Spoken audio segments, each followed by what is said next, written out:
আসসালামু আলাইকুম। আজকে আমরা ছোট্ট একটা অঙ্ক সমাধান করব। এখানে বলছে একটি আয়তাকার ঘরের প্রস্থ তার দৈর্ঘ্য হচ্ছে এত অংশ। ঘরটির পরিসীমা 40 মিটার হলে তার ক্ষেত্রফল কত? ইম্পর্টেন্ট একটা অঙ্ক। 33তম বিসিএস পরীক্ষায় অঙ্কটা আসছিল। 33তম বিসিএস। মোস্ট ইম্পর্টেন্ট একটা অঙ্ক। দৈর্ঘ্য যদি এত অংশ হয়, পরিসীমা 40 মিটার হলে ক্ষেত্রফল কত? ধরে নিলাম 3x। এটা হচ্ছে ধরে নিলাম দৈর্ঘ্য। দৈর্ঘ্য হচ্ছে 3x। আর উপরে কি হচ্ছে প্রস্থ, প্রস্থটা ধরে নিলাম 2x। প্রস্থ হচ্ছে ধরে নিলাম 2x, দৈর্ঘ্য ধরে নিলাম 3x। দৈর্ঘ্য হচ্ছে 3x। কি বলছে? ঘরটির পরিসীমা 40 মিটার হলে ক্ষেত্রফল কত? পরিসীমা পরিসীমা বের করতে হবে, পরিসীমার সূত্র ব্যবহার করতে হবে। যেহেতু পরিসীমার কথা বলছে, পরিসীমার সূত্র হচ্ছে 2 ইনটু, পরিসীমার সূত্র হচ্ছে 2 ইনটু দৈর্ঘ্য, দৈর্ঘ্য প্লাস প্রস্থ। এটা হচ্ছে পরিসীমার সূত্র। দৈর্ঘ্য প্লাস প্রস্থ সমান সমান পরিসীমা কত? 40 মিটার। সমান সমান কত হচ্ছে? 40 মিটার। সমান সমান 2 ইনটু দৈর্ঘ্য কত? দৈর্ঘ্য হচ্ছে 3x। দৈর্ঘ্য আমরা বের করেছি 3x প্লাস প্রস্থ হচ্ছে 2x। প্রস্থ হচ্ছে 2x। বাস। সমান সমান কত? 40 metre. 2 into 3x plus 2x যোগ করলে হবে কত? 5x। 5x সমান সমান কত?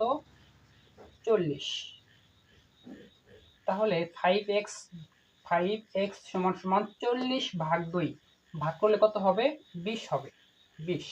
তাহলে আবার করতেছে কি, x ইকুয়াল উপরে হচ্ছে 20, নিচে হচ্ছে 5। তার মানে x এর মান কত হচ্ছে? x এর মান হচ্ছে কিন্তু 4। x এর মান হচ্ছে 4। প্রস্থ হচ্ছে 2x, দৈর্ঘ্য হচ্ছে 3x।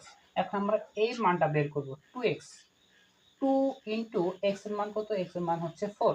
x এর মান হচ্ছে 4, তাহলে কত হচ্ছে? 8। অর্থাৎ প্রস্থ হচ্ছে 8 মিটার, দৈর্ঘ্য হচ্ছে 3x বলা আছে। 3 ইনটু x, x এর মান হচ্ছে 4, তাহলে কত হচ্ছে? 3 4 12। দৈর্ঘ্য হচ্ছে 12, প্রস্থ হচ্ছে 8। এখানে কি বলছে? ক্ষেত্রফল কত? ক্ষেত্রফলটা নির্ণয় করতে বলছে। আমরা জানি ক্ষেত্রফলের সূত্র কি? ক্ষেত্রফলের সূত্র হচ্ছে দৈর্ঘ্য গুণন প্রস্থ। দৈর্ঘ্য গুণন প্রস্থ, এটা হচ্ছে ক্ষেত্রফলের সূত্র। বাস। দৈর্ঘ্য কথা বলছে। দৈর্ঘ্য কত? দৈর্ঘ্য হচ্ছে 12 মিটার। দৈর্ঘ্য হচ্ছে 12 মিটার, সরি, দৈর্ঘ্য হচ্ছে 12 মিটার গুণন প্রস্থ কত? প্রস্থ হচ্ছে 8 মিটার। 8 মিটার। তাহলে গুণ করলে কত হবে? 8 12 96 মিটার। 96 মিটার। এটা হচ্ছে আমাদের উত্তর। আমাদের অ্যান্সার কত হচ্ছে? 96 মিটার। আমাদের এটা হচ্ছে সঠিক উত্তর। উত্তর হবে খ, 96 মিটার। ক্ষেত্রফল হচ্ছে 96 মিটার।